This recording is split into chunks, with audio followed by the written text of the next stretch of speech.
So when Dr. Yahya asked me to present this topic, I don't claim to be expert in non-invasive high frequency. I think none of us are, because there's really not a standard way of ventilating babies. But I like to, since we have a small group discussion, I'm going to tell you a little bit story to start with. I'll take you back to, I'm going to give you exactly now my age. So 1996. So we're two fellows on the end of the night taking calls in the level 3 nurseries in Philadelphia. And one of them probably you'll know from the publication that came out afterwards. We talking about there's was not a busy night, yani. So I don't know if you know Temple University. That's like you get 10, 15 admissions at nights, or like walking out without prenatal care and all 25 weeks and stuff. So we're talking about how can we ventilate babies without putting an ET tube. So it was like after midnight, we're hypoglycemic a little bit. We're getting intoxicated on Temple food.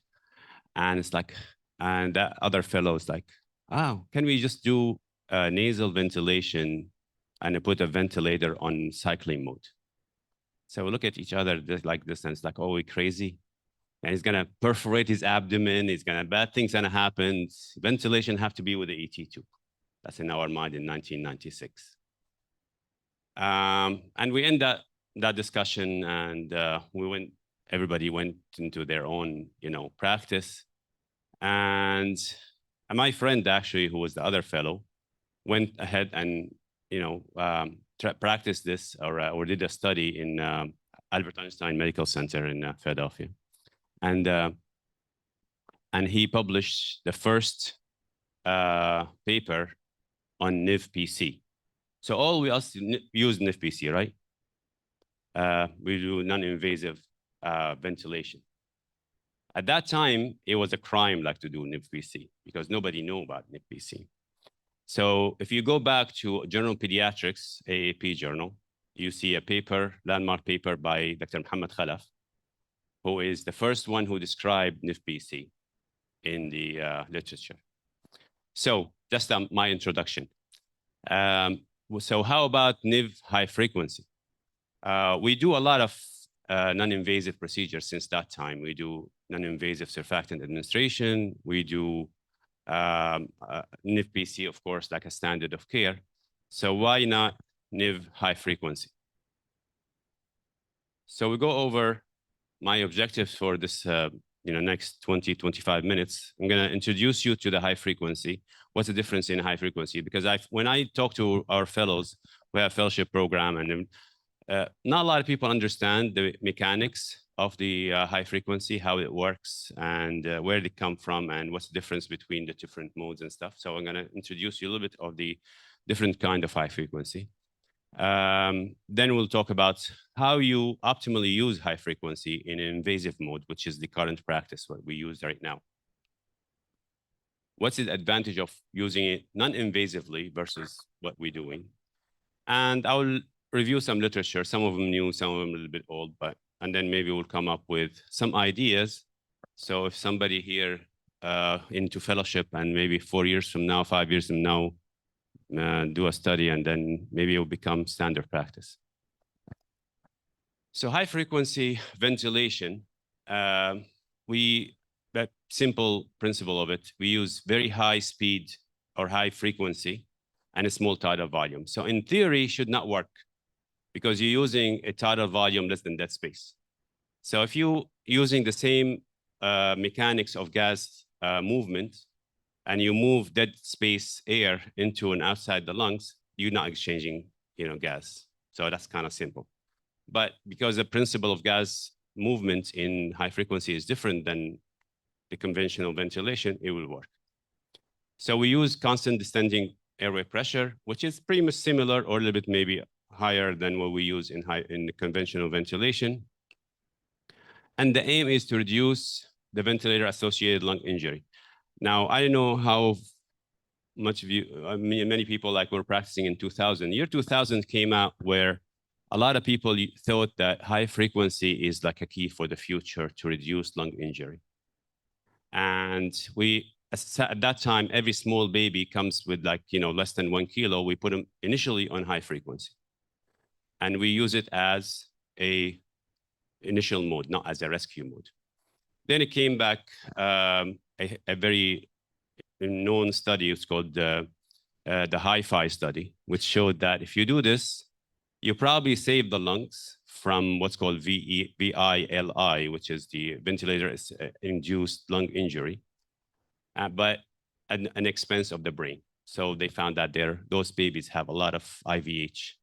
So people quickly abandoned that idea and they moved to the rescue mode of the high frequency. Where do we come up with this idea? It's existing in nature. If you see a little bird, hummingbird, they breathe about 250 times per minute at rest.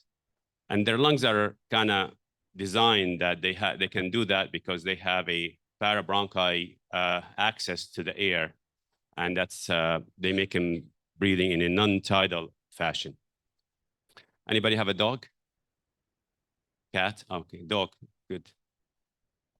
So dogs, when they pant, they breathe very fast. And they pant is not like really excessive, like that. They don't go from normal breathing to gradually increasing the rate. They will go from normal breathing to panting. Panting is high frequency for the babies, for the dogs. Okay, so when I used high frequency initially, we used the jet ventilator. Anybody use the jet ventilator? Very good. So because I said jet ventilator here, nobody know what I'm talking about. But jet ventilator, and I don't know if there's more than one maker of this, but originally it was Bunnell. And Bunnell is like a guy from California who really loved high frequency. And we are in like East Coast in Philadelphia. And if we have a problem with his ventilator, he will have his private jet coming from California to Philadelphia to fix it for us. He stay a couple nights in Philadelphia and he goes back to California. So that's how is he committed to jet ventilator. The problem with jet ventilator is that you have to have two ventilators because the concept of jet is that you give inspiratory pressure, but you depends on the lung recoil to have the expiratory phase. So there's no active expiratory phase.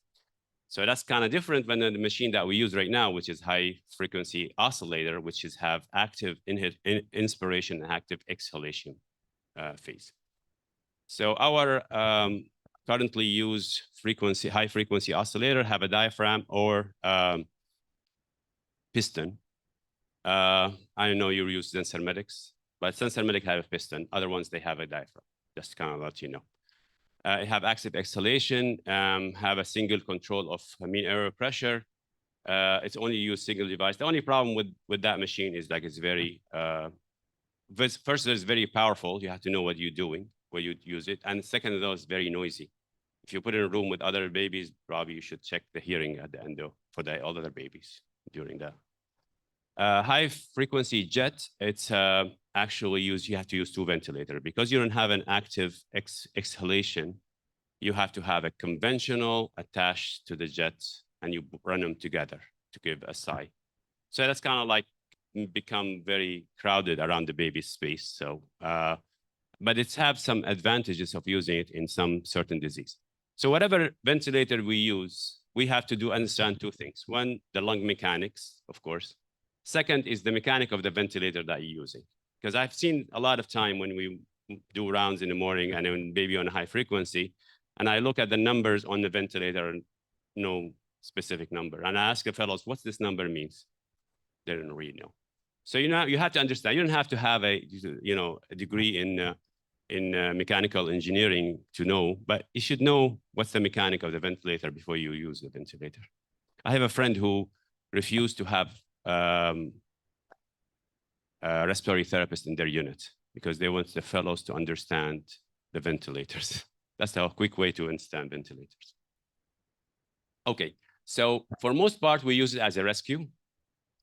I don't have a lot of slides, so I'm gonna just go like rambling a little bit, so because I don't have a lot of slides to, but you can stop me, Dr. Yahya, if I'm going over time. Most of the time we use high frequency as a rescue these days. But there's certain indication that we use it as a first line. One of them is multiple air leaks, and the other one is pulmonary hemorrhage because you use very high MAP. So for the most part, we use it as rescue from failing conventional ventilation. You have to understand a little bit of the lung air flow mechanics when you use the high frequency.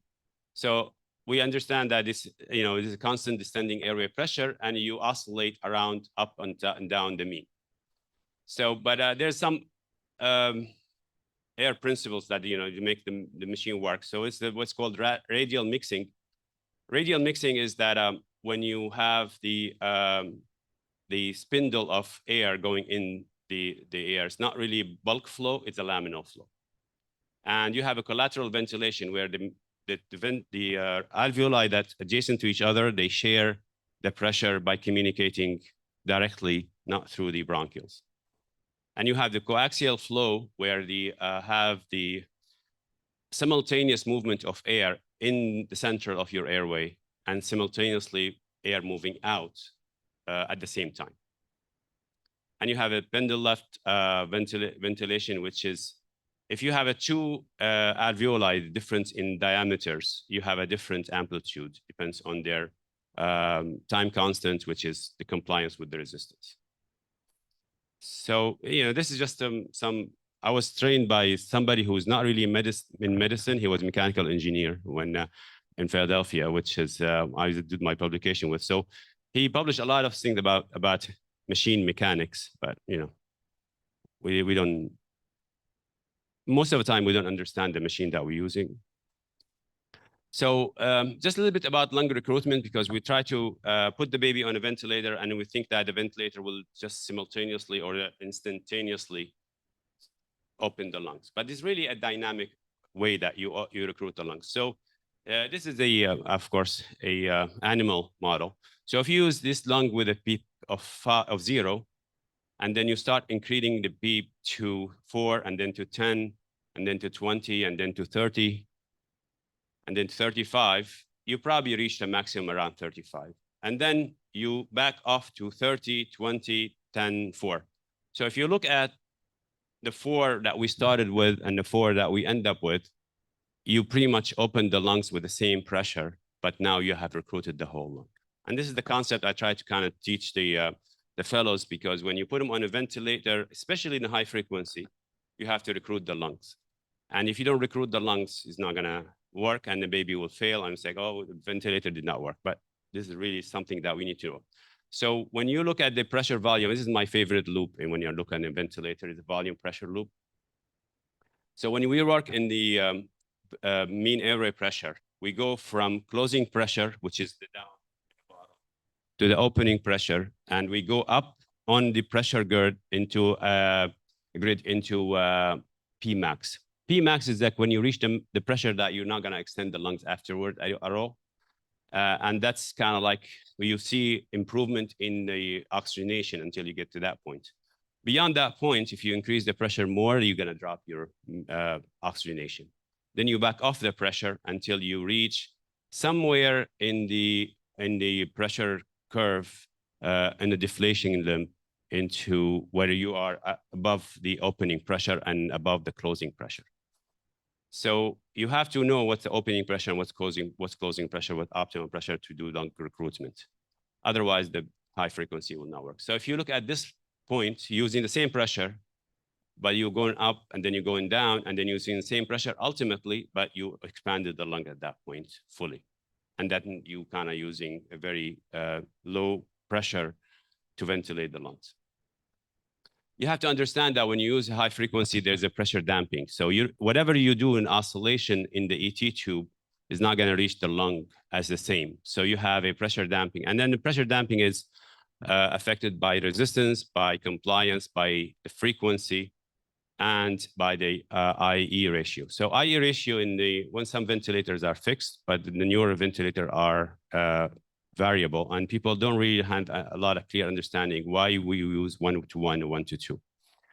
I'll give you an example for this. Like when we use 1:1 or 1:2, the frequency, first of all, is inversely related to the total volume.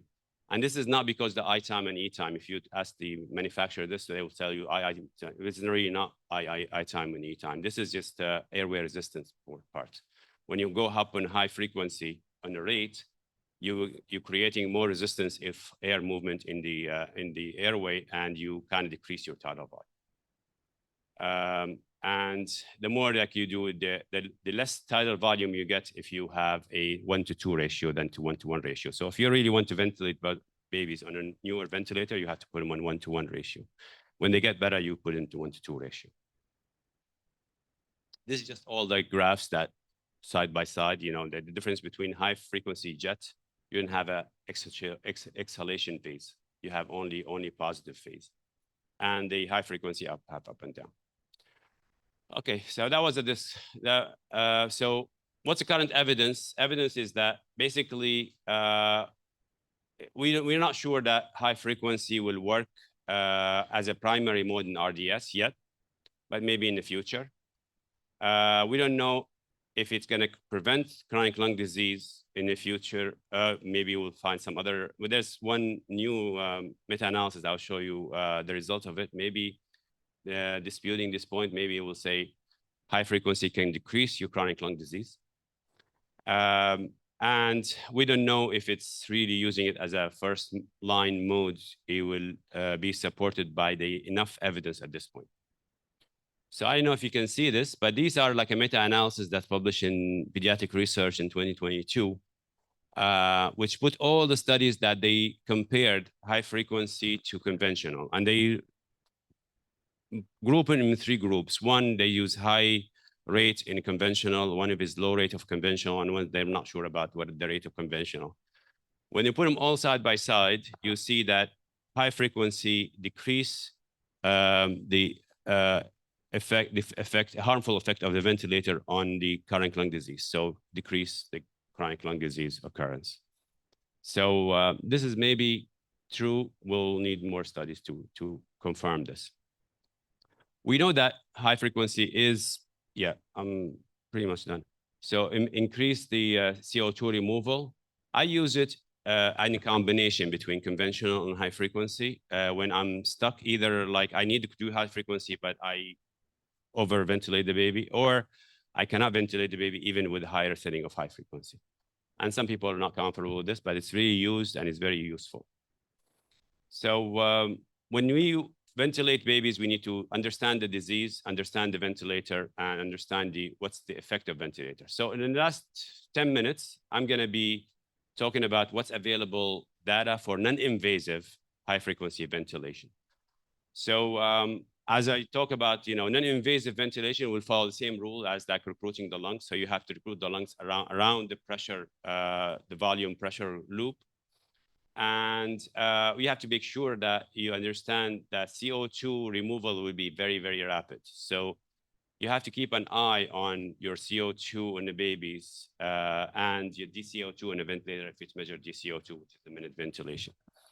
And we can over-distend the lungs, especially in the high frequency use the piston. Piston is kind of like your car engine. So you can suck the whole lung if you don't do. And I see some respiratory therapists, they put the alarms so liberally because they don't want to hear alarms. So just try to make sure when we're around that to fix the alarms. So why we need non-invasive high frequency ventilation? Maybe we'll decrease the lung injury by invasive ventilation. We know for sure that when you invasively ventilate babies, you induce at least infections because you're taking out the first mechanism of protecting your airway, which is the epiglottis. Maybe you decrease the BPD, maybe not, we'll see. And prevent extubation failure. So we know it's worked in nature. It works in the lab because there's a lung model. If you do a lung model with the computer, and then you see that high frequency will actually have a better CO2 removal than NIFBC and better than nasal CPAP. In animal studies, this is a preterm lamb. They actually remodeling the mesenchymal cell turnover. That's decreasing the lung injury and decreasing PPD in animal lab. It definitely decreases CO2. This is a study on 14 very low birth weight infants ventilated 2 hours with the non-invasive high frequency. And they look at the CO2 at the end of 2 hours, and they found that 2 hours CO2 is less in most of the babies, except for one. that helps. Nasal high frequency oscillation decreases CO2. This is in TTN. They decrease the length of the disease when you put them on nasal high frequency versus nasal CPAP. They needed less days of being on a ventilator. And this is not too old studies in 2019, which compared nasal high frequency versus nasal CPAP. And they found actually that failure to intervention, that means the baby needs to be intubated, is less. There's a less all grade IVH when you use nasal high frequency versus nasal CPAP. And here's the numbers, significant numbers. So in conclusion, does the type of ventilator have impact of nasal high frequency? Of course, you have to have knowledge of the high frequency. Maybe you use the active exhalation, not the passive exhalation when you use, or otherwise you have to use two ventilators. Is oxygenation improved with nasal high frequency? In animal study, yes. Is it safe? If you know how to use the high frequency, it's safe. Does it work? In nature's work, in laboratories work, in animal models work, and in some clinical setting is worked. Is it easy application? Our goal is to avoid intubation. Now we're doing all the non-invasive administration of surfactant, non-invasive ventilation. I think we need to have a step up from ventilation if our non-invasive ventilation conventional fails. And we know that it's very effective in CO2 elimination and potentially reduce lung injury. That's in animal models, and they have to be proven in human. If a nasal CPAP is well established, maybe it's additional to be having a nasal high frequency in case the baby's failed.